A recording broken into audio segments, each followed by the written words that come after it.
Ang lungsod ng Davao, sa mga araw ng kalagitnaan ng Oktubre 2022, ay nagtataglay ng isang tahimik at kaakit-akit na kagandahan. Ang malamig na hangin ng kabundukan, ang kakaibang malamig at tuyong simoy na hindi matatagpuan sa ibang lugar, ay gumapang sa bawat kalye.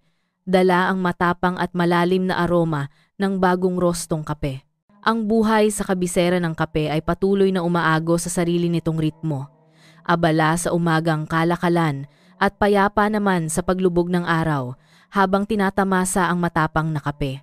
Ngunit sa gitna ng payapang at romantikong atmosperang iyon, isang nakakatakot na krimen ang lihim na itinago na nagsimula sa kirot at pagtitiyaga ng isang matandang ina na naghahanap sa kanyang anak.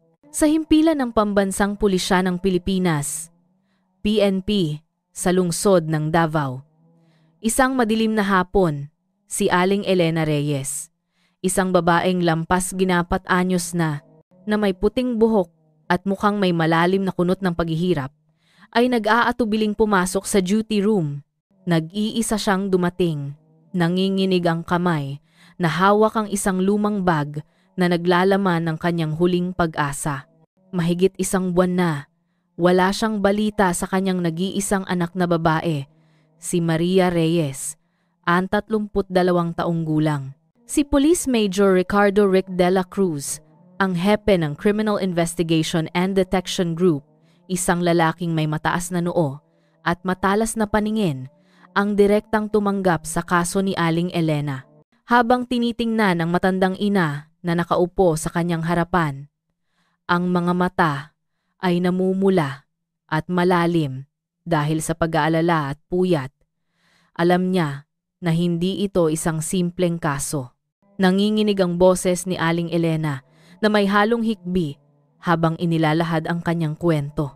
Si Maria, ang kanyang anak, ay isang mabait at masunuring babae. Ikinasal siya kay Mang Danilo Dan Santiago, isang empleyado sa lokal na krematorium ng probinsya, at meron silang isang anak. Ang buhay ng mag-asawa, bagamat hindi mayaman, ay payapa naman. Mahal na mahal ni Maria ang kanyang asawa, ang kanyang anak, at isang mapagmahal na anak. Tumatawag siya sa kanyang ina nang hindi bababa sa 2 o 3 beses sa isang linggo. Pero Major, hikbi ni Aling Elena, mahigit isang buwan na, wala akong natatanggap na tawag mula sa kanya. Kapag tinatawagan ko siya, hindi makontak ang telepono niya. Tinatawagan ko naman ang numero ng asawa niya, si Dan, pero sa simula, nagdadahilan siya. Sinabi niya na nag-aaway daw silang mag-asawa at umalis daw si Maria para manatili sa bahay ng kaibigan niya ng ilang araw para magpahupa. Ngunit lumipas ang 1 linggo, 2 linggo, at labis na akong nababahala. Pinilit ko siyang sabihin ang totoo. Isinalaysay niya na sinabi ng kanyang manugang na umalis daw si Maria, ngunit ang dahilan na ibinigay nito ay hindi niya pinaniwalaan. Alam niya ang ugali ng kanyang anak. Maaari itong magtampo, malungkot, ngunit hindi ito ang klase ng tao na may kakayahang iwanan ang kanyang asawa, anak, at putulin ang komunikasyon sa kanyang matandang ina para maghanap ng bagong buhay. Ang kutob ng ina ay nagsabi sa kanya na may masamang nangyari sa kanyang anak. Agad matapos matanggap ang ulat, ipinatawag ni Major Rick si Danilo Santiago para imbestigahan. Lumitaw si Dan na maayos ang pananamit, puting kamisa, madilim na pantalon. Siya ay nasa 35 taong gulang, katamtaman ang taas at medyo maputla ang balat, marahil dahil sa kalikasan ng kanyang trabaho na madalas makipag-ugnayan sa kamatayan. Nang umupo siya sa harap ng mesa ng mga investigador, nagpakita siya ng kalungkutan at pagod, isang hitsura na akma sa isang lalaki na iniwan ng kanyang asawa. Maari mo bang isalaysay muli ang buong pangyayari tungkol sa pagkawala ng iyong asawa, si Maria Reyes? Tanong ni Major Rick sa kalmadong boses, ngunit ang kanyang mga mata ay walang pinapalampas na galaw ng suspek. Bumuntong hininga ng malalim si Dan at sinimulan niyang isalaysay ang kanyang kwento, isang kwento na maayos at makatwiran. Sinabi niya na nagsimulang magkaroon ng lamat ang kanilang buhay mag-asawa, halos 6 na buwan na ang nakalipas. Ang pangunahing dahilan, ayon sa kanya, ay si Maria ay lalong naging nalulumbay at nagkaroon ng galit sa trabaho ng kanyang asawa. Medyo mapamahiin ang asawa ko, sabi ni Dan sa malungkot na boses. Lagi niyang iniisip na ang trabaho ko sa krematorium ay malas, nagdadala ng masamang espiritu. Sinabi niya na sa tuwing umuuwi ako galing sa trabaho, nagdadala ako ng kamalasan sa bahay, na nagiging sanhi ng madalas na pagkakasakit ng aming anak, at hindi rin maganda ang takbo ng kanyang negosyo. Mansay, sa simula. Pawang pagrereklamo lamang, ngunit unti-unti itong naging malalaking away.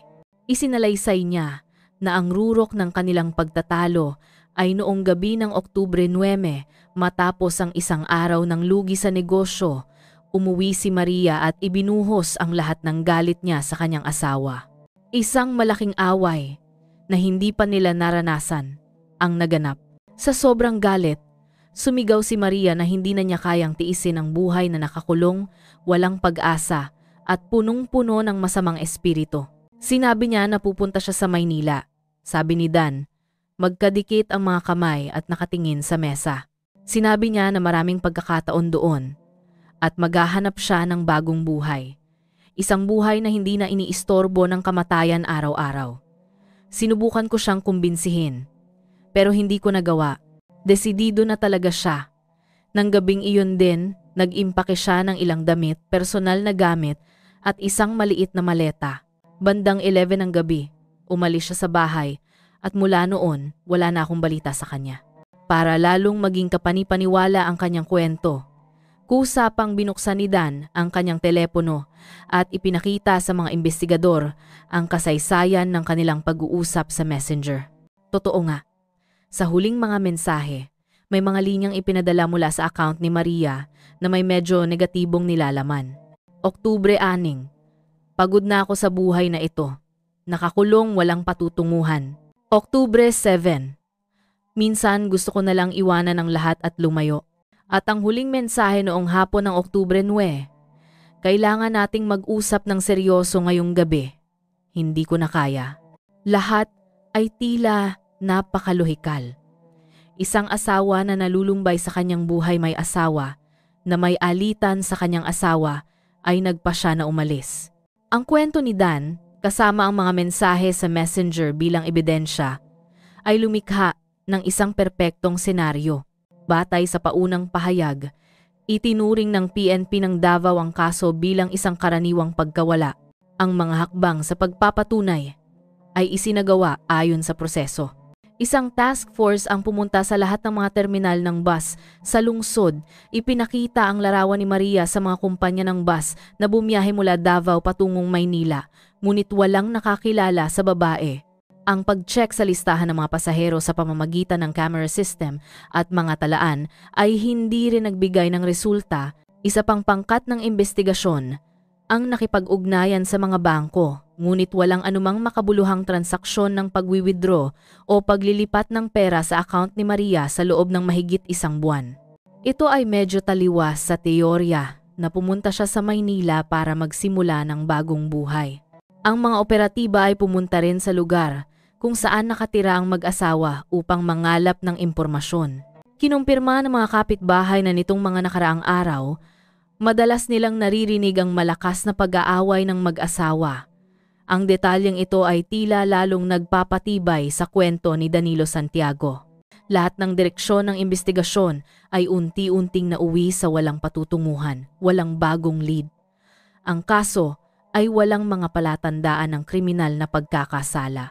Si Maria, isang adultong babae na may buong kakayahang kumilos, ay kusang umalis ng bahay.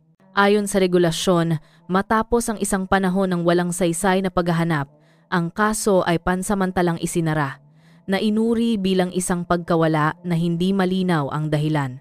Lumipas ang panahon. Ang kirot ni Aling Elena, ang matandang ina, ay naroon pa rin. Ngunit ang gulong ng buhay ay walang hinihintay.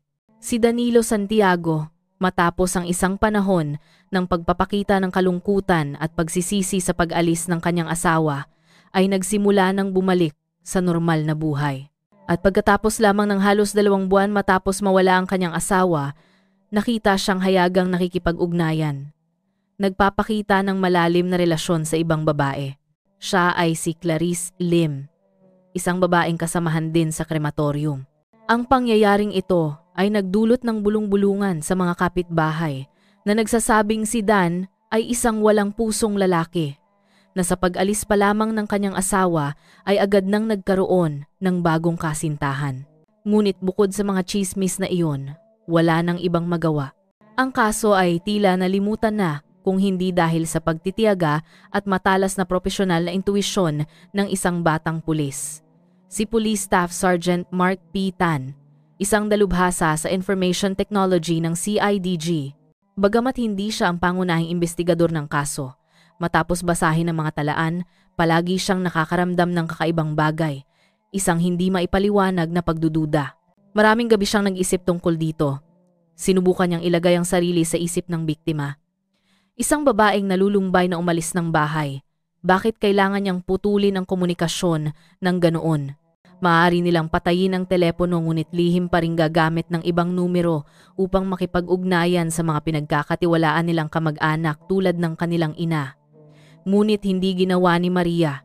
At ang pinaka nakapagpabigat ng isip ni Staff Sergeant Tan ay mga social media account. Sinubukan niyang hanapin at natuklasan niya na hindi lang Messenger, kundi pati na rin ang Facebook at Instagram accounts ni Maria ay permanently deleted. Hindi pansamantalang naka-deactivate, kundi ganap na nabura na walang naiwang bakas. Major. Sa isang pagkakataong nakipag-usap sa kanyang hepe, matapang na inilatag ni Staff Sergeant Tan ang kanyang teorya. Ang pag-uugali ng biktima ay sobrang radikal. Ang isang tao na umalis dahil sa galit o pagkalungkot ay karaniwang may mentalidad na gusto lamang maglaho ng panandalian ngunit nagiiwan pa rin ng daan para makabalik o di kaya'y para subaybayan ang buhay ng mga naiwan. Ngunit ang permanenteng pagbura ng lahat ng social media accounts, mga lugar na nagtatabi ng alaala, kaibigan at koneksyon, ito ay tulad ng isang digital suicide. May pakiramdam ako na hindi ito isang pag-alis, kundi isang sadyang pagbura na ginawa ng ibang tao upang lumikha ng isang perpektong false scene. Ang matatalim na argumento batay sa pagsusuri ng sikolohiya ng pag-uugali sa social media ng batang pulis ay nagpabago ng isip ni Major Rick. Naalala niya ang saloobin ni Danilo Santiago sa kanilang pag-uusap noon. Ang hitsura ng kalungkutan nito, bagamat napakahusay, ay mayroong sa ilang sandali, pagkakalkula at malamig na pagkatao na nagtatago sa likod. At ang mabilis na pakikipagrelasyon nito sa bagong kasintahan ay isa ring napakadudang punto. Ang pagdududa, kapag naihasik na, ay nagsisimulang lumaki. Ang kaso ng pagkawala ni Maria Reyes ay pansamantalang isinara at nakatago sa kabinet ng mga kaso, tulad ng daan-daang iba pang kaso na hindi pa nalulutas. Nagpatuloy ang buhay sa lungsod ng Davao. At ang kwento ng asawang umalis dahil sa kasintahan ay unti-unting nalimutan sa gitna ng pang-araw-araw na abala. Tanging ang kirot ng matandang ina ang nananatili at sa isip ng isang batang pulis. Ang mga tanong ay patuloy na bumabagabag. Hindi maalis ni Staff Sergeant Mark Tan sa kanyang isip ang kaso. Ang larawan ng magandang at mabait na babae sa ID at ang nakakainis na pagiging sigurado ng asawa ay patuloy na bumabagabag sa kanya. Bilang isang espesyalista sa cybersecurity at high-tech crimes, mayroon siyang kakaibang pananaw.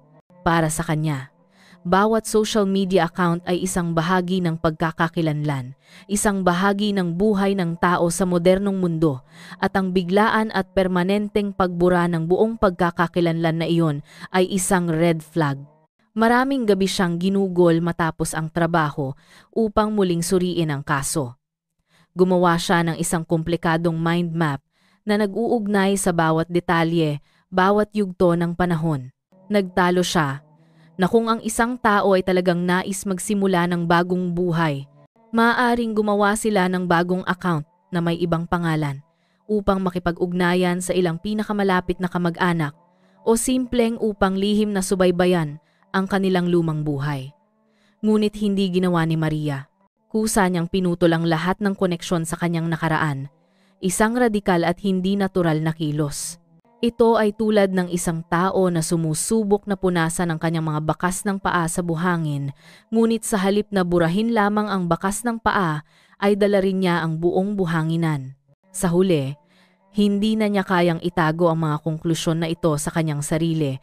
Matapang na sumulat si Staff Sergeant Tan ng isang detalyadong ulat, humihiling na iharap ito ng direkta kay Major Rick de la Cruz. Naganap ang pagpupulong sa opisina ng hepe.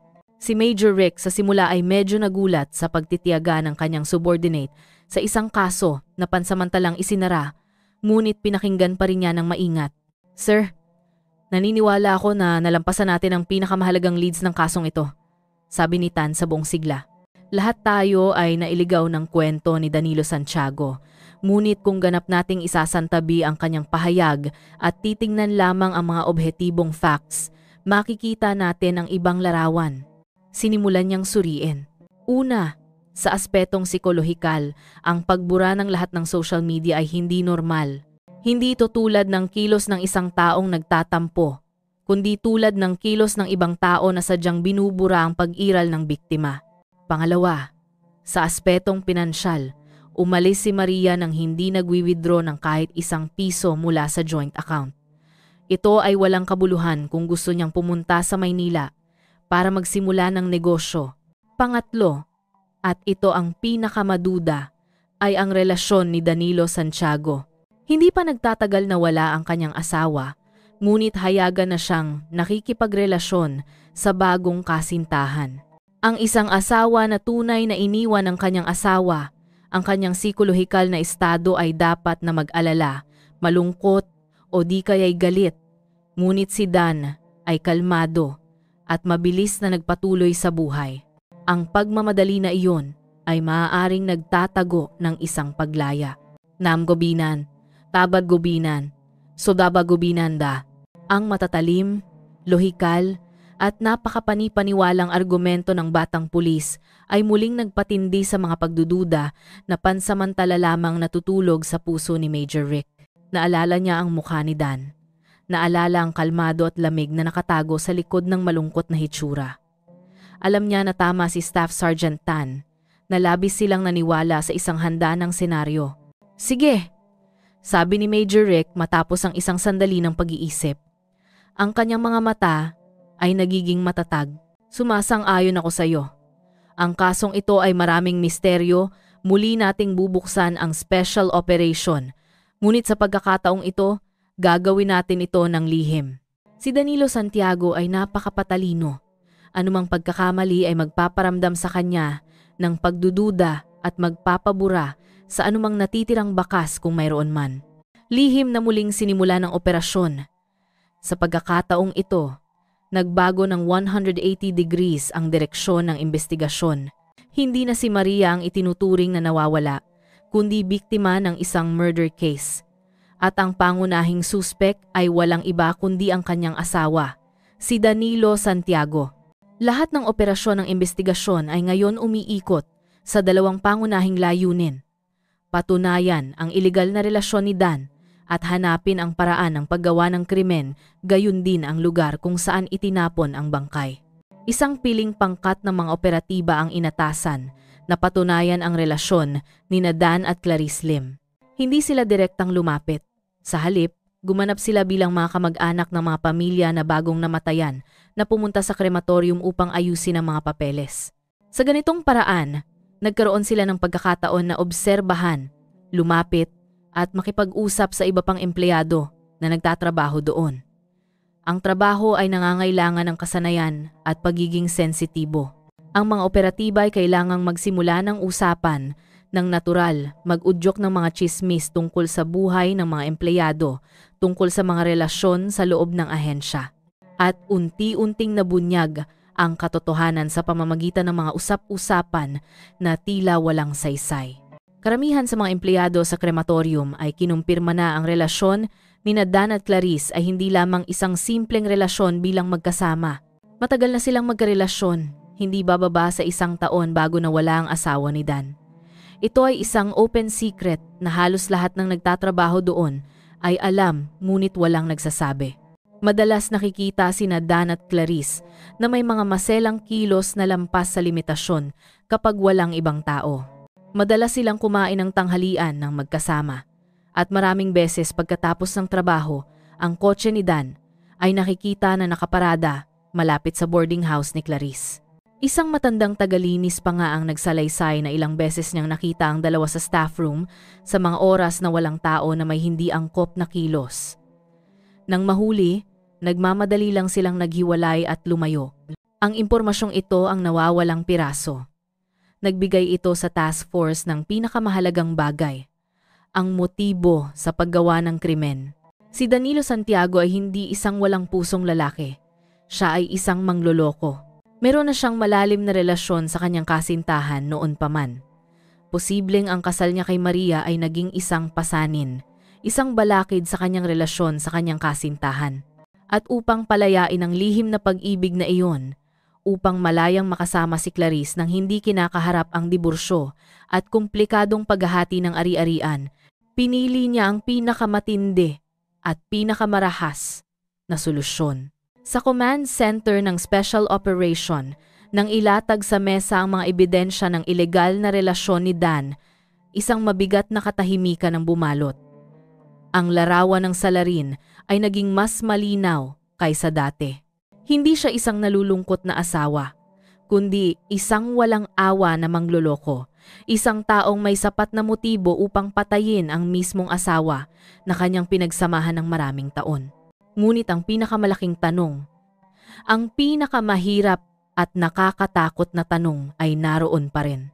Kung pinatay ni Dan ang kanyang asawa, ano ang ginawa niya sa bangkay? Saan niya ito itinago? Walang bakas na natagpuan sa bahay. At pagkatapos, lahat ng mata ay napatingin sa iisang lugar sa mapa ng kaso. Isang sensitibo at nakakatakot na lugar, ang krematorium ng probinsya ng Davao del Sur. Isang nakakatakot na teorya. Isang teorya na ayaw paniwalaan ng sino man, ngunit ang pinakalohikal ang inilatag. Si Danilo Santiago, sa kanyang trabaho, ay may ganap na karapatan na pumasok at gumamit ng mga kagamitan sa krematorium. Naiintindihan niya ang proseso. Alam niya ang mga lihim na sulok, ang mga oras na walang tao. Walang mas perpekto at lubusang lugar para itapon ang bangkay, kundi ang gawing abo ang katawan ng biktima at ihalo ito sa abo ng ibang mga namatay. Nakaramdam tayo ng pangingilabot sa likod. Kung tama ang teoryang ito, kinakaharap nila ang isang salarin na may kakayahang magplano at maging malupit sa hindi maiisip na antas. Ginamit niya ang mismong lugar kung saan ipinagkakatiwala ang huling pagluluksa para sa mga namatay upang isagawa ang kanyang krimen. Ang kaso ngayon ay naging isang labanan ng katalinuhan.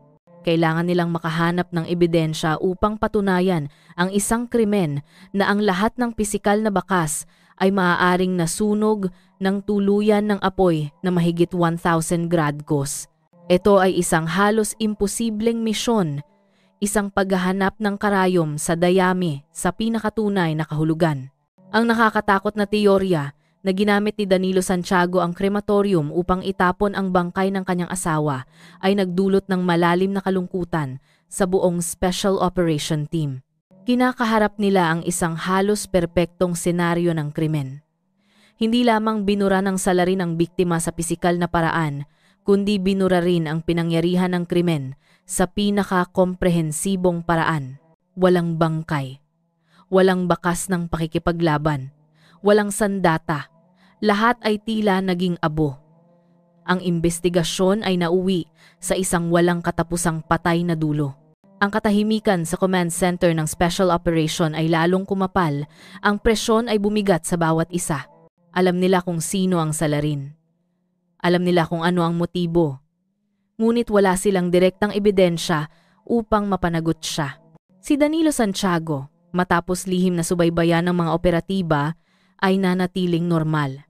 Umuuwi pa rin siya ng tama sa oras, hayagan pa rin ang kanyang relasyon kay Clarice Lim, at nagpakita pa nga siya bilang isang kaawa-awang lalaki, isang biktima ng sirang kasal na nakakuha ng simpatiya mula sa mga hindi nakakaalam ng totoo. Ang kanyang pagpapanggap ay perpekto at kumpiyansa siya na ang kanyang krimen ay tuluyang nalibing sa banal na apoy. Sa gitna ng nalalapit na kawalan ng pag-asa, muling nagsalita si Staff Sergeant Mark Tan, ang batang pulis na nagbalik imbestiga sa kaso. 2 gabi siyang hindi natulog. Ang kanyang isip ay nakatuon sa iisang tanong. Kung ako si Dan, ano ang gagawin ko para hindi mahuli? Nakalkula niya ang lahat sa loob ng krematorium. Ngunit makokontrol ba niya ang labas ng mundo? Sa isang tensyonadong meeting, matapang na iniharap ni Tan ang isang plano na itinuring ng marami na nakakaloka. Mga hepe, sabi niya sa tiyak na boses, sinusubukan nating hanapin ang ebidensya sa lugar kung saan kinalkula ng salarin na burahin ang mga ito. Sa tingin ko, dapat nating baguhin ang ating diskarte. Makokontrol niya ang kanyang bahay. Makokontrol niya ang kanyang lugar ng trabaho. Ngunit hindi niya makokontrol ang mga daan na kanyang dinaanan. Itinuro niya ang mapa ng lungsod na nakasabit sa dingding. Upang madala ang bangkay ng kanyang asawa mula sa bahay patungo sa krematorium, isang mahabang halos 10 kilometrong biyahe, kailangan niyang bumiyahe gamit ang kotse. At sa daan na iyon, mayroong daan-daan, kung hindi libu-libong electronic eyes na gumagana. Ito ay mga security cameras ng lungsod, mga cameras ng mga tindahan, mga kumpanya at maging ng mga bahay. Iminumungkahi ko ang isang plano na maaaring ang tanging paraan sa ngayon. Suriin muli ang lahat ng security cameras sa lahat ng posibleng ruta na dinaanan ng suspek sa pagitan ng gabi ng Oktubre 9 hanggang sa madaling araw ng Oktubre 10. Ang plano ni Tan ay nagpatahimik sa buong silid. Umiling ang isang matandang deputy chief na nagdududa. Hanapin ang isang kotse sa libu-libong kotse sa gabi.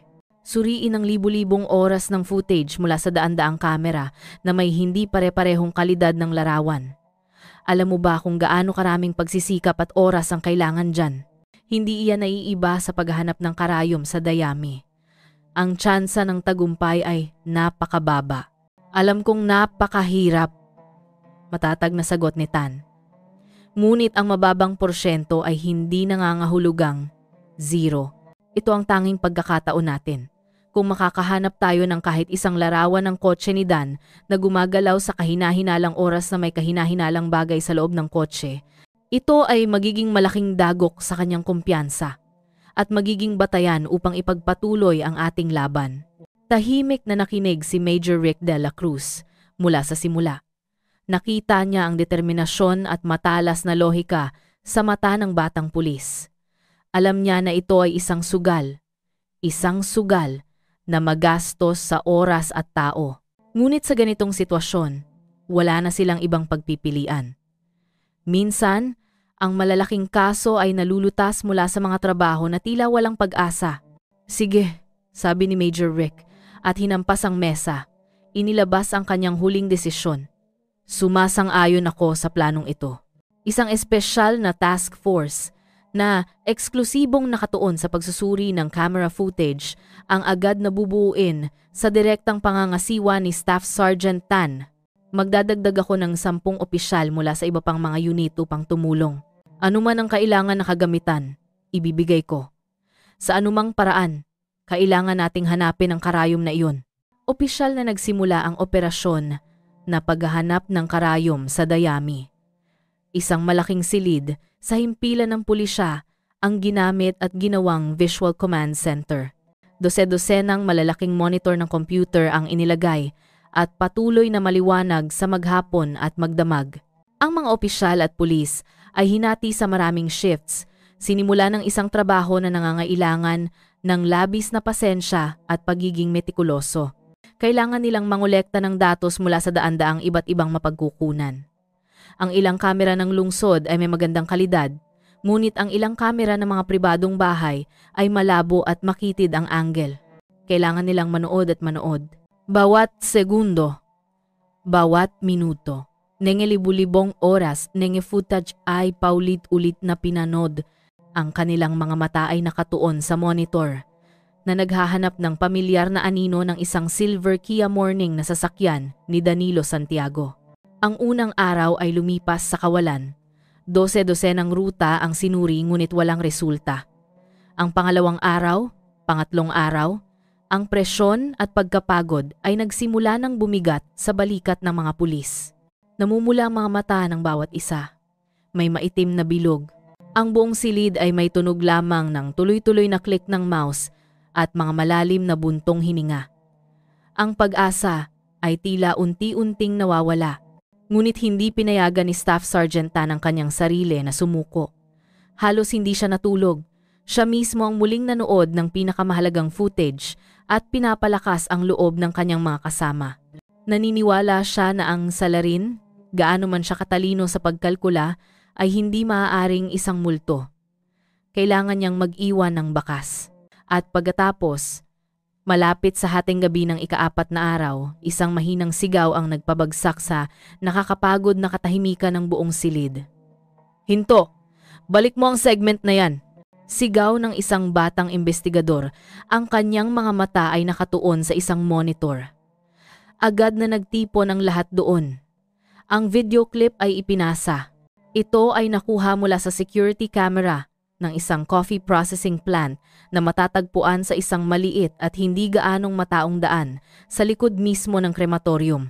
Medyo mahina ang kalidad ng larawan, black and white at maingay dahil sa pagkuha ng footage sa gabi. Ngunit ang mga nakunan nito ay nagpabilis ng tibok ng puso ng lahat. 3:05 ng umaga noong Oktubre 10, isang silver Kia Morning na sasakyan ang lumitaw sa frame at huminto mismo sa likod ng krematorium.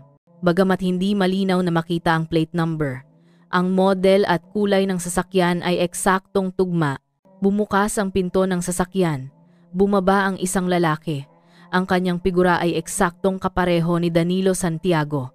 Hindi siya agad pumasok sa gate. Tumayo siya at tumingin sa paligid ng may pag-iingat. Ang kalsada noon ay ganap na walang tao, walang anino.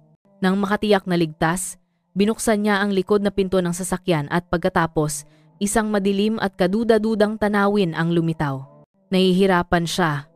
Hirap na hirap siyang humila ng isang bagay mula sa sasakyan. Ang bagay na iyon ay napakalaki at mabigat. Nakabalot sa isang makapal na madilim na kumot ang mismong bagay na naitala ng security camera. Bagamat malabo at maingay ang larawan, sino man ang tumingin ay makikilala ang hugis ng bagay na iyon nang walang pag-aalinlangan. Ito ang hugis ng katawan ng tao. Buong lakas siyang umigting, hinila at kinaladkad ang bagay na iyon patungo sa likod na gate. Ginamit ang kanyang susi upang buksan at mabilis itong hinila sa loob ng bakuran ng krematorium bago maglaho sa frame ng kamera. Ang video clip ay tumagal lamang ng mahigit 1 minuto, ngunit ito ay isang gintong minuto na patigil ang paghinga ng buong silid. At pagkatapos ay isang palakpak ang narinig, pagkatapos ay 2, 3 at palawa. Lahat ng pagkapagod at tensyon ng mga nakaraang araw ay tila naglaho. Natagpuan na nila. Natagpuan na nila ang karayom sa dayami. Nakatayo si Staff Sergeant Tan doon. Nakatitig sa larawan ng lalaking humihila ng kahina-hinalang bagay sa monitor. Isang bahagyang ngiti ngunit puno ng kahulugan ang lumabas sa kanyang labi. Hindi ito direktang ebidensya upang mapatunayan ang murder, ngunit ito ay ironclad evidence na nagpapatunay na nagsinungaling si Danilo Santiago. Hindi siya natutulog sa bahay ng gabing iyon. Lihim siyang nagdala ng isang bagay na may hugis ng tao sa krematorium bandang 3:00 ng umaga. Ang video clip na ito ang susi upang sirain ang kanyang pagpapanggap, ang sandata upang simula ng Special Operation Team ang isang bagong opensiba. Ang malabo na video clip ay tumagal lamang ng mahigit 1 minuto, ngunit ang bigat nito ay sapat upang baguhin ang buong sitwasyon ng Special Operation. Sa command center, ang kapaligiran ay hindi na pagod o kawalan ng pag-asa, kundi isang katahimikan na puno ng tensyon at mataas na pagtutok. Natagpuan na nila ang kanilang alas. Bagamat hindi sapat ang kalidad ng larawan upang magamit bilang direktang ebidensya ng pagpatay, ito ay isang napakahalagang sandata sa psikolohiya, isang susi na maaring magbukas ng pinto ng katahimikan ng mga salarin. Paulit-ulit na tiningnan ni Major Rick De La Cruz ang larawan ng lalaki na nahihirapang humila ng kahina-hinalang balot sa monitor. Alam niya na kung direktang haharapin si Danilo Santiago sa ngayon at ipapakita ang video clip sa kanyang pagiging mapanlinlang at kumpiyansa, madali siyang makakagawa ng ibang kwento para itanggi ang krimen. Maaari niyang sabihin na ito ay isang sako na naglalaman ng mga lumang damit, mga sirang kagamitan na dinala niya para sunugin. Hindi nila maaaring atakihin muna ang mastermind. Ang pinakamatibay na depensa ay dapat atakihin mula sa pinakamahina nitong punto. Hindi natin ipapatawag si Danilo Santiago, sabi ni Major Rick. Ang kanyang tingin ay bumaba sa mga miyembro ng Special Operation Team. Ang susunod nating target ay ang natitirang link sa criminal alliance na ito, si Clarice Lim. Isang matapang na plano ang binalangkas. Hindi lang sila magtatanong. Maglalatag sila ng patibong, isang buong pag-atake sa psikolohiya na nakatuon sa kasintahan ni Dan. Nahulaan nila na ang isang relasyon na binuo sa kasinungalingan at lihim ay likas na walang matibay na pundasyon. Ang koneksyon ni Dan at Clarice ay pag-ibig at tiwala. Kung masisira ang isa sa dalawang elementong iyon, guguho ang buong alyansa. Ang pinakamahina na link sa halos lahat ng kaso na may mga kasabwat ay ang pagdududa.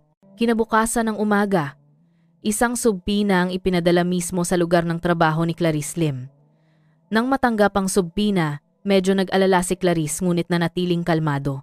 Marahil ay inasahan na ito ni Dan at napagkasunduan nila ang isang senaryo ng pagharap. Humingi ng leave si Clarice para sa hapon dahil sa isang personal na bagay sa pamilya at nag-iisang sumakay ng motorsiklo papunta sa himpilan ng pulisya. Siya ay isang babaeng nasa 30 anyos. Kaakit-akit ang hitsura, ngunit ang kanyang mga mata ay nagtatago ng isang matalas na pagkakalkula. Nang pumasok sa interrogation room, nagpakita si Clarice ng pakikipagtulungan at sinagot ang mga paunang tanong ng maayos. Inamin niya ang kanyang relasyon kay Dan, ngunit walang hiya niyang sinabi na nagsimula lamang ang relasyon matapos umalis ang asawa ni Dan at lumapit siya kay Dan bilang isang kaibigan upang aliwin at ibahagi ang kalungkutan. Paulit-ulit niyang iginiit na wala siyang alam tungkol sa pagkawala ni Maria at ang huling pagkakataon na nakita niya si Maria ay sa trabaho. Matagal na. Ang pagtatanong ay tila nauwi sa isang walang patutunguhan. Si Clarice ay tila matigas. Lahat ng kanyang pahayag ay maingat na pinag-isipan. Ngunit ito ang mismong oras na hinihintay ng Special Operation Team. Senyales sila sa isang bihasang babaeng investigador ang nag-una sa pagtatanong mula sa simula. Opisyal na nagsimula ang dula. Biglang nagbago ang saloobin ng babaeng investigador. Hindi na siya nagtanong ng mahinhin kundi malakas na inihampas ang file sa mesa. Tinitigan si Clarice ng diretso sa mata na may malamig at maawaing tingin. Ate Clarice, binigyan ka namin ng pagkakataon na maging tapat ngunit tinanggihan mo na kakalungkot para sa iyo. Medyo nagulat si Clarice sa biglaang pagbabagong ito. Ano ang ibig ninyong sabihin? Sinabi ko na ang lahat ng alam ko. Lumangsima na. Mapang-uyam na ngumiti ang babaeng investigador, isang ngiti na puno ng nakatagong kahulugan.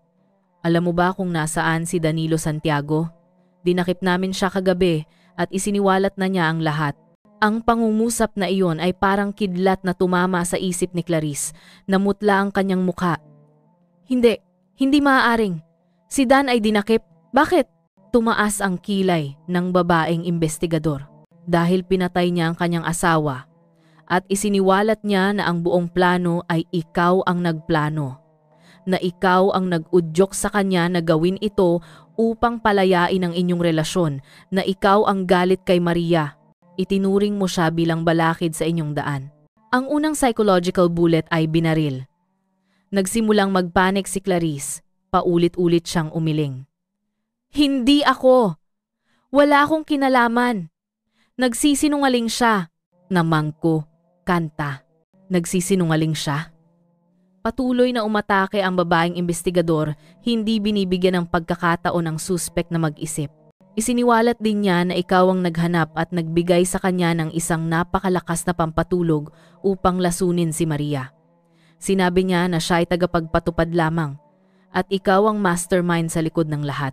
Sa mga pahayag niya, kasama ang mga ebidensya na hawak namin, Ang parusa para sa isang mastermind na tulad mo ay ang pinakamataas. Naintindihan mo ba? Ang pangalawang bala na may pangalang pagtataksil ay tumama sa puso ng babae na bulag na umiibig. Ang tiwala ni Clarice at ng kanyang kasintahan ay nagsimulang gumuho. Ang lalaking mahal niya na handa niyang gawin ang lahat para sa kanya ay ngayon ay ibinabaling ang lahat ng kasalanan sa kanya upang iligtas ang kanyang sarili. Ang paunang pagkabigla ni Clarice ay mabilis na naging matinding galit at pagkamuhi. Ang depensa na itinayo ng pag-ibig at tiwala ay ganap na gumuho. Hayop ka! Duwag!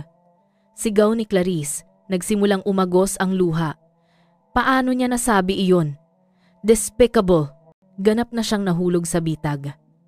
Sa kanyang galit dahil sa pakiramdam na pinagtaksilan, hindi na napigilan ni Clarice ang kanyang pagiging kalmado at pagkakalkula. Nagsimula siyang magsalaysay bilang isang paraan upang maghiganti sa kanyang kasintahan, bilang isang paraan upang iligtas ang kanyang sarili. Hindi ako ang mastermind, hikbi niya. Siya, lahat ay dahil sa kanya.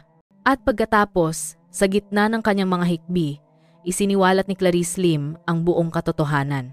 Isang katotohanan na medyo naiiba sa kung ano ang sinabi ng mga investigador sa kanya, ngunit ito ay isang hindi maitatatuang pag-amin ng kanyang papel bilang kasabwat. Inamin niya na bulag na siyang umibig kay Dan. Alam niyang may asawa na si Dan ngunit hindi niya kayang umalis. Si Dan ang paulit-ulit na nagreklamo tungkol sa kanyang hindi masayang kasal, sinasabing hindi naiintindihan ng kanyang asawa ang kanyang trabaho, na ang kanyang buhay ay tulad ng impyerno. Nangako si Dan na hiwalayan niya kaagad ang kanyang asawa upang makasama siya. Humigit kumulang 1 linggo bago nawala si Maria, lumapit si Dan kay Clarice. Sinasabing mayroon siyang perpektong plano upang iwanan ang kanyang asawa nang hindi na kailangan pang dumaan sa korte, nang hindi na kailangan pang maghati ng ari-arian. Sinabi niya na gagawa siya ng isang pekeng eksena upang paniwalaan ng lahat na umalis si Maria upang sumama sa ibang lalaki. Upang magawa iyon, kailangan niyang matulog nang mahimbing ang kanyang asawa sa gabi ng kanyang pag-aksyon upang lihim na makuha ang kanyang telepono at magpadala ng mga mensahe at lihim na kunin ang kanyang mga damit. Humingi siya ng tulong kay Clarice gamit ang kanyang mga koneksyon upang maghanap at makabili ng isang napakalakas na pampatulog. Ako ay nanumpa na iniisip ko lamang na gusto niyang patulugin ang kanyang asawa. Umiiyak si Clarice. Dahil sa labis na pagmamahal ko sa kanya, dahil sa labis na pagnanais kong makasama siya, bulag akong naniwala. Humingi ako ng tulong sa isang tao na makabili ng isang bote ng likidong pampatulog, walang kulay, walang amoy, at ibinigay ko sa kanya. Wala akong alam na magagawa niya ang ganoong kalupit na bagay. Ako rin ay biktima lamang, nanilinlang at ginamit niya. Ang buong pahayag ni Clarice ay naitala at nakunan ng video ng maingat. Bagamat sinubukan niyang bawasan ang kanyang kasalanan, ang pag-amin niya na nagbigay siya ng kasangkapan sa paggawa ng krimen, ang pampatulog ay sapat na upang bumuo ng krimen ng pagiging kasabwat. Ang pinakamahina na link ay nasira. Hawak na ngayon ng Special Operation Team ang pinakamataas na armas, ang pahayag ng isang taong nasa loob ng krimen. Ang kanilang psikolohikal na sugal ay matagumpay. Ang pahayag ni Clarice Lim ang huling susi na kailangan ng Special Operation Team. Hindi lang sila may ebidensya ng motibo, ebidensya ng kahinahinalang kilos, kundi ngayon ay mayroon na silang pahayag mula sa isang insider. Isang pag-amin, bagamat pinaliit ang kasalanan, ay sapat ang lakas upang sirain ang katahimikan ng mastermind. Ang psikolohikal na sugal ay ganap na nagtagumpay. Panahon na para tapusin ang palabas. Kinaumagahan, muling nakatanggap ng subpina mula sa pulisya si Danilo Santiago. Sa pagkakataong ito, dumating siya na may ibang pananaw. Wala na sa kanya ang kalungkutan at pagkapagod tulad ng unang beses. Sa halip ay may kumpiyansa na may bahid pa ng pagmamataas. Naniniwala siya na hindi makakahanap ang pulisya ng anumang ebidensya laban sa kanya, walang bangkay, walang krimen. Naniniwala siya na kailangan lamang niyang panindigan ang lumang senaryo, magpanggap na isang kaawa-awang biktima, at hindi siya magagawa ng batas. Hindi niya alam na ang kanyang kasintahan na pinagkakatiwalaan niya, ang taong ipinangako niyang bubuo ng kinabukasan, ay pormal nang nagtaksil sa kanya. Nang pumasok sa interrogation room, umupo si Dan sa silya ng komportable. Tiningnan pa nga niya ang mga investigador nang may halos nang hahamon na tingin. "Bakit ninyo na naman ako tinawag dito?" tanong niya. "Sinabi ko na ang lahat ng alam ko. Umalis ang asawa ko at ako ang pinakamalungkot dito." In Angus bando, nakaharap si Major Rick De La Cruz sa kanya. Kalmado ang muka, walang ipinapakitang emosyon. Ang kalmadong iyon mismo ang nagpakahaba sa tensyon sa silid. "Sigurado ka pa rin na ang iyong asawa, si Maria Reyes, ay kusang umalis ng bahay noong gabi ng Oktubre 9, tama ba?" tanong ni Major Rick sa kalmadong boses. "Sigurado ako," sagot ni Dan nang walang pag-aalinlangan. "Umalis siya at hindi ko alam kung saan siya nagpunta."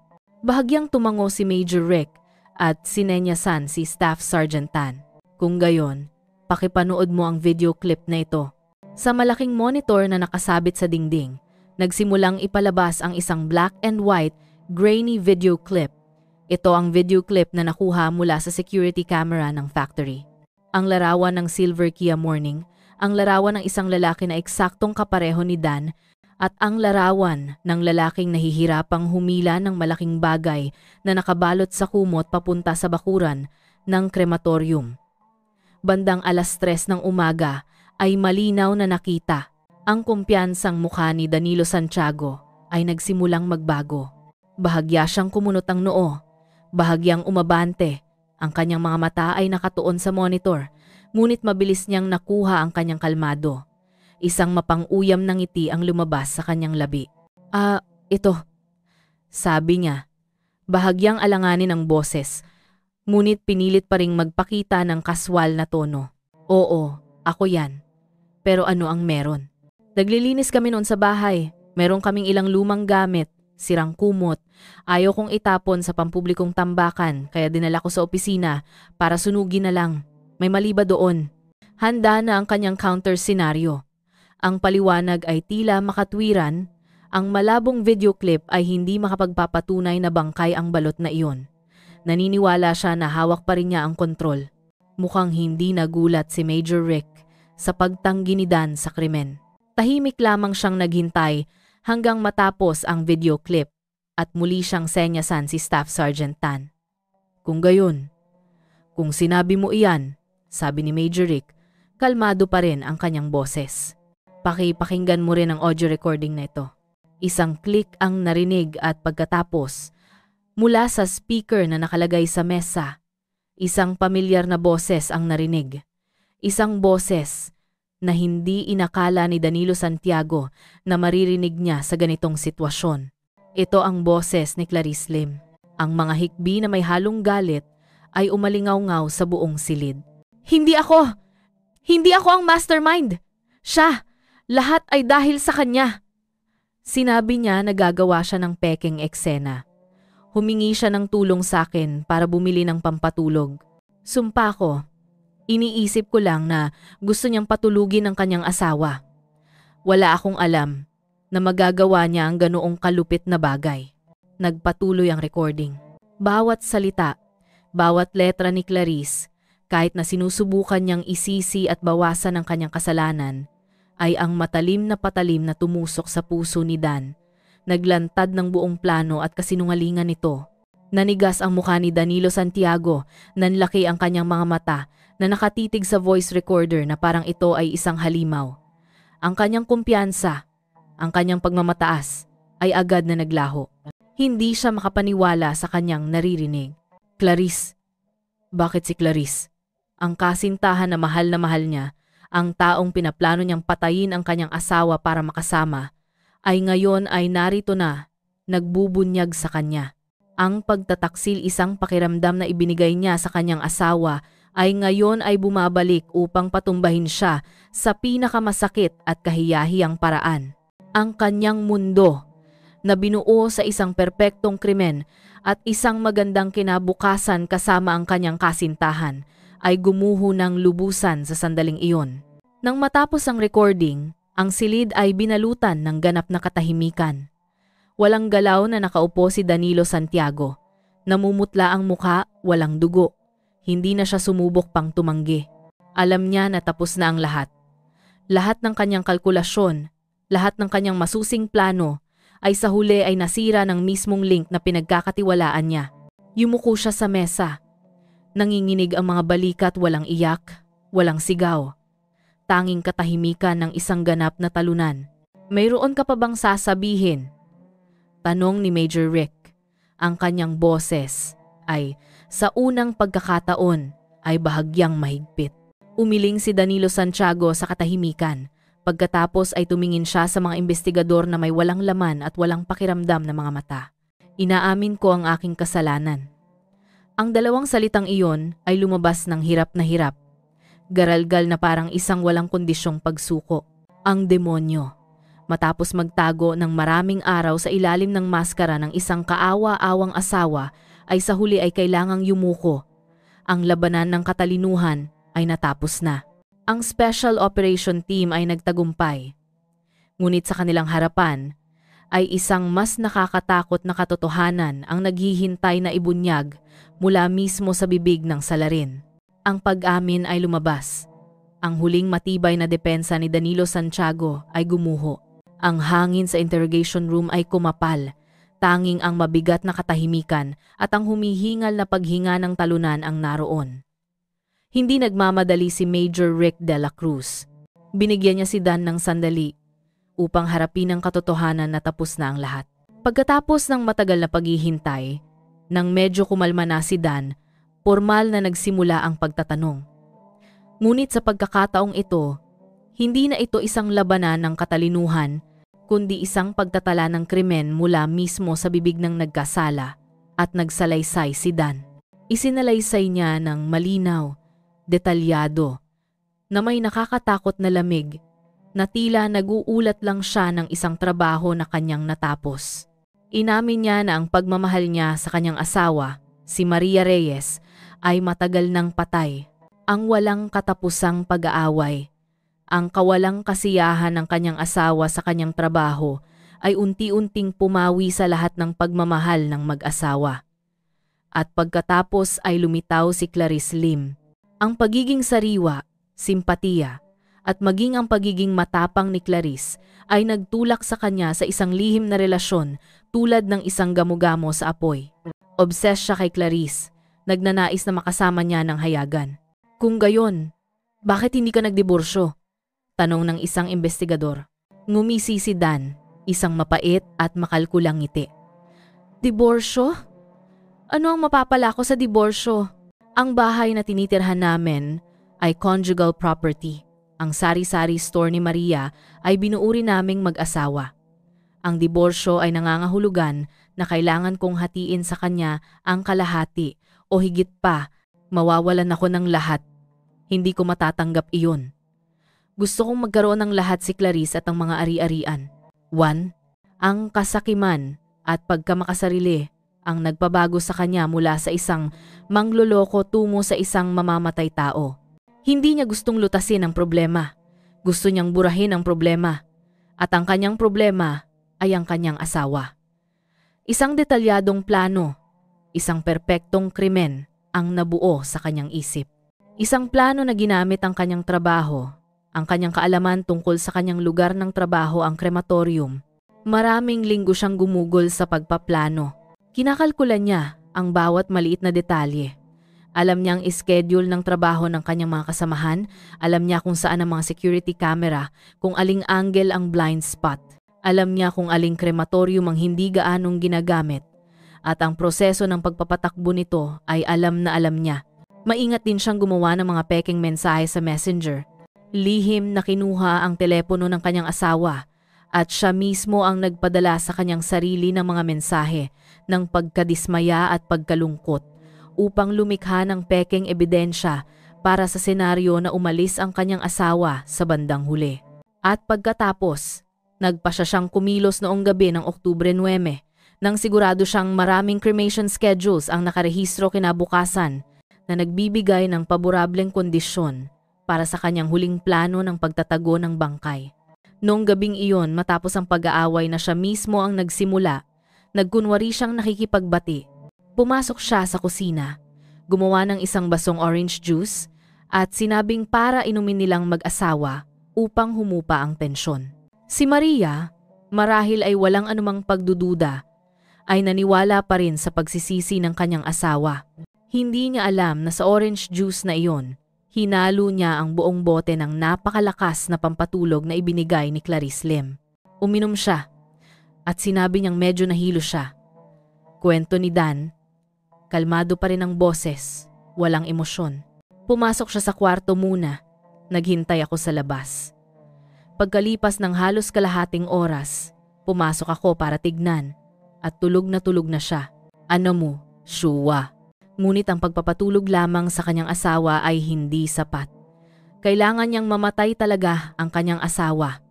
Ayaw niyang gumamit ng kutsilyo o iba pang gamit na maaaring magdulot ng sugat at mag-iwan ng bakas. Pumili siya ng isang tahimik ngunit pantay na kalupitang paraan. Tahimik siyang kumuha ng isang malaking unan at lumapit sa kama. Tiningnan niya ang mukha ng kanyang asawa na mahimbing na natutulog sa huling pagkakataon ng walang pag-aalinlangan. Pagkatapos ay itinabon niya ang unan sa mukha nito, ginamit ang buong lakas niya para diinan. Si Maria, kahit na nasa malalim na pagtulog, ay nagkaroon pa rin ng huling reaksyon ng buhay. Ang kanyang katawan ay nanginginig nang mahina sa loob ng ilang segundo at pagkatapos ay unti-unting lumambot at nanatiling walang galaw. Pinanatili pa rin niya ang unan sa mukha ng kanyang asawa sa loob ng halos 10 minuto hanggang sa siguradong sigurado siya na tuluyan na itong namatay. Nagawa na ang krimen, hindi siya natakot. Lahat ay sumunod sa plano. Hinila niya ang bangkay ng kanyang asawa sa banyo. Hinubaran ang lahat ng damit nito upang burahin ang anumang bakas niya na maaaring naiwan sa panahon ng pakikipaglaban. Inilagay niya ang hubot-hubad na bangkay ng kanyang asawa sa isang malaking plastic tarp at ibinalot ng mahigpit sa isang makapal na kumot ang mismong balot na nakuna ng security camera. Nilinis niya ang kwarto at inayos ang kama.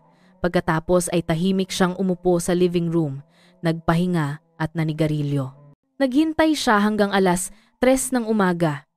Isang oras na sigurado siyang tulog na ang buong lungsod. Walang dumadaan na tao. Hirap na hirap niyang hinila ang balot na naglalaman ng bangkay ng kanyang asawa papunta sa kotse at inilagay sa likod na upuan. Nagmaneho siya, hindi dumaan sa pangunahing kalsada, kundi nag-ikot sa mga maliliit na eskinita, sa mga daan na walang tao na kinalkula niya na noong una pa lang upang maiwasan ang mga kamera. Dumating siya sa likod ng krematorium. Ginamit ang kanyang sariling susi upang buksan ang gate at hinila ang bangkay sa loob. Pinili niya ang crematorium oven number 2, isang oven na hindi gaanong ginagamit at nasa isang nakatagong sulok. Gamit ang pamilyar na mga kilos na ginagawa niya araw-araw, ipinasok niya ang bangkay ng kanyang asawa sa loob ng cremation chamber. Sinimulan niya ang sistema at inayos ang temperatura sa pinakamataas na antas mahigit 12 Gauss Celsius. Biglang lumakas ang apoy. Nakatayo siya doon, nakatingin sa heat-resistant glass window, kalmadong pinanood ang apoy na nilalamon ang kanyang asawa, ang ina ng kanyang anak, hanggang sa abo na lamang ang natira. Ngunit ang kanyang plano ay hindi pa natatapos. Alam niya na kung ang abo lamang ni Maria ang nandoon, makakahanap pa rin ang mga forensic experts ng mga bahagi ng buto na hindi nasunog ng tuluyan. Maaari pa rin itong suriin at makilala. Kailangan niyang gawing ganap na maglaho ang kanyang asawa. Kinabukasan nang pumasok sa trabaho, sadyang inayos niya ang sunod-sunod na pagsusunog ng 3 iba pang bangkay sa parehong oven number 2. Nagbigay siya ng dahilan sa kanyang mga subordinate na ang oven number 1 ay may problema sa teknikal at nangangailangan ng pagmamantini. At ang pinakamahalaga, pagkatapos ng bawat cremation, inutusan niya ang mga empleyado na huwag nang maglinis, huwag na munang kolektahin ang abo. Hayaan na lang itong maipon sa dahilan na makakatipid ito ng oras at sa huli ng araw na lang ang lahat ay aayusin. At sa huli, nang matapos ang lahat ng 4 na cremation, pinayagan niya ang mga empleyado na maglinis. Ang lahat ng abo ni Maria at ng 3 iba pang namatay ay pinaghalo sa isang malaking tumpok ng abo. Wala nang sino man, walang pamamaraan ng aghamang makapaghihiwalay kung kaninong abo ang alin. Nagtagumpay siya. Ginawa niya ang kanyang asawa na isang hindi kilalang alikabok na nahalo sa kawalan. Nagtapos ang pag-amin ni Danilo Santiago. Ang interrogation room ay binalutan ng nakakatakot na katahimikan.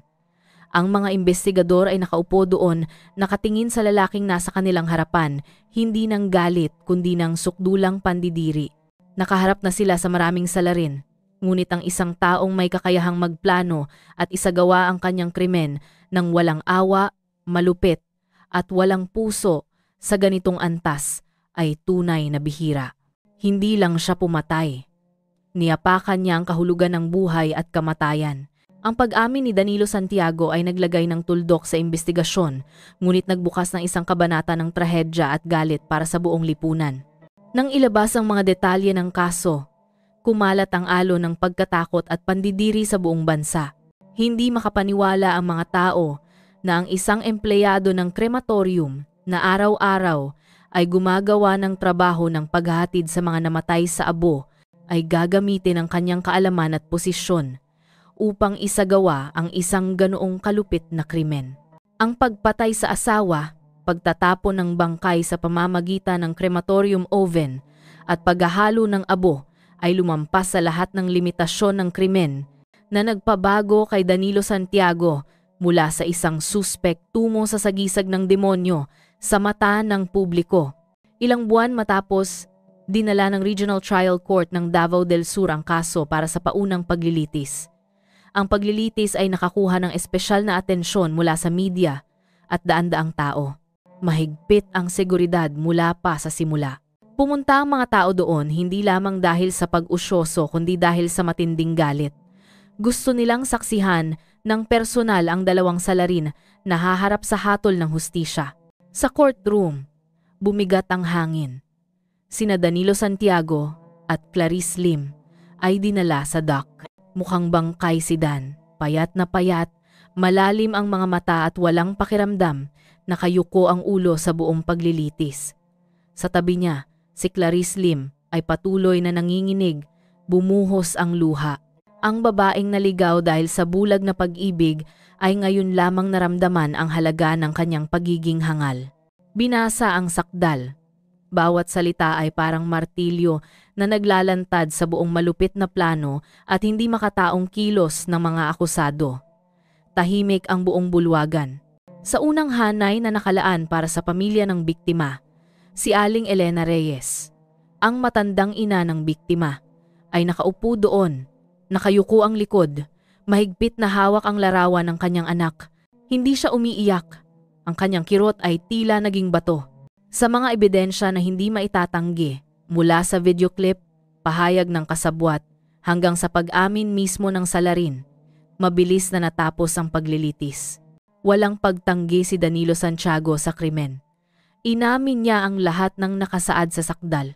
Si Clarice Lim ay patuloy na umiiyak, humihingi ng awa, sinasabing ginamit lamang siya at wala siyang alam tungkol sa intensyon ni Dan na pumatay.